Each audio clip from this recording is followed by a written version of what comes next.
durant cette période de 100 ans.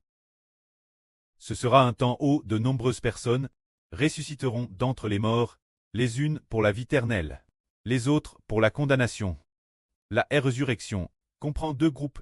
Ceux de la première résurrection sont heureux quand ceux de la première résurrection, dès que la grande tribulation arrive, certains sont déjà ressuscités d'entre les morts et sont arrivés au royaume des cieux. Pour d'autres, une fois la grande tribulation passe, ils seront enlevés vivants. Ou bien la grande tribulation passe, ils ressusciteront, traverser la grande tribulation et obtenir la vie éternelle. C'est ce qu'il y a de mieux. Ce sont ceux qui traversent la grande tribulation et obtiennent la vie éternelle. Quand eux, ils n'ont pas besoin de jugement. Ils ont déjà vaincu pendant la grande tribulation. Ce dont nous voulons parler, ce sont les gens pendant la grande tribulation. Pendant la grande tribulation, certains seront juges, se dire assis sur des traînes pour juger. Ces personnels s'assiront sur des traînes pour juger l'humanité. Les affaires de chacun, ce sont ceux qui sont inscrits dans le livre de vie céleste de l'agneau. C'est-à-dire les 144 Zorozoro, les 24 anciens, les frères des 12 toiles, ils s'assiront tous sur des traînes. Lisons cela. Puis j'ai vu des trônes, et ceux qui s'y assirent fut donne le pouvoir de juger, et j'ai vu les mains de ceux qui avaient été décapités cause du témoignage de Jésus, et cause de la parole de Dieu, les vies de ceux qui avaient tutus, et ceux qui n'avaient pas adoré la bête ni son image, et qui n'avaient pas reçu sa marque sur leur front. Ils revinrent la vie, et ils régnèrent avec Christ pendant 100 ans.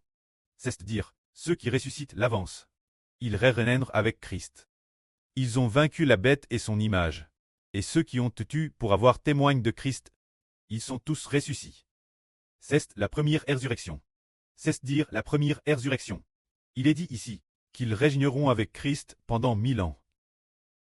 Les autres morts ne revinrent point la vie. Jusqu'à ce que les 100 ans fussent accomplis. Ceux qui ont part cette madame résurrection, comme ils sont bénis, comme ils sont saints. La seconde mort n'a point de pouvoir sur eux, mais ils seront prêtres de Dieu et de Christ, et ils régneront avec lui pendant 100 ans.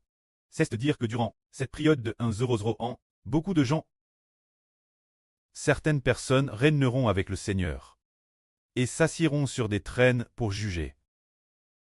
Pour juger une multitude de personnes, qui jugeront-ils?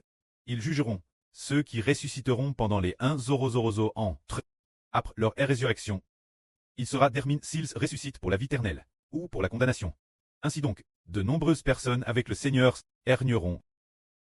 Quand ceux qui règnent avec le Seigneur, ils sont bénis, mais après que les 100 ans seront accomplis, après que les 100 ans seront passés, il y aura beaucoup de gens. Satan sera relâché de sa prison. Alors pour ceux qui sont ressuscités pendant les 1000 ans, cette multitude de personnes, ils n'est pas encore certains qu'ils ressuscitent pour la vie éternelle, ou pour la condamnation.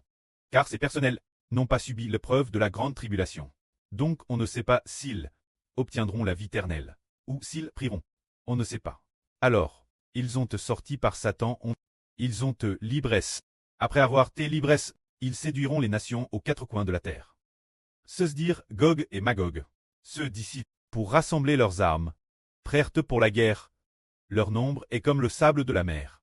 Ce qui est étonnant, c'est que ces gens sont tous ressuscités des morts, et ont pourtant été séduits par le diable. Alors pourquoi les a-t-il séduits? Ne savaient-ils pas qu'ils ont été ressuscités par le Seigneur Jésus-Christ? C'est pour cette raison que Dieu les a destinés la perdition. Ainsi, bien qu'ils soient ressuscités d'entre les morts, ils se rebellent toujours contre Dieu. Ce moment tel, ils ont couvert toute la terre, encerclant le camp des saints Cértiens. Et la ville bien-aime de Dieu. Alors un feu est descendu du ciel, et les a dévorés, et le diable qui les séduisait fugait dans Eltang de feu et de soufre, où se trouve la bête et le faux prophète, et ils y seront tourments jour et nuit. Au cycle des cycles, c'est la fin que Dieu réserve aux méchants. Tous les méchants, bien qu'ils n'aient pas travers la grande tribulation, et soient DJ morts, sans connaître le Seigneur, sans connaître Ashber, et avant madame d'avoir vécu la grande tribulation, ils étaient DJ DCDS depuis longtemps. Mais après leur résurrection, ils suivront le diable, après la résurrection, bien qu'ils aient l'occasion de connaître l'évangile. Au final, ils ne croient pas l'évangile, et suivent plus le diable. Leur fin est d'être jetés dans le tank de feu et de soufre. Que la gloire soit auprès et au Seigneur. Amen.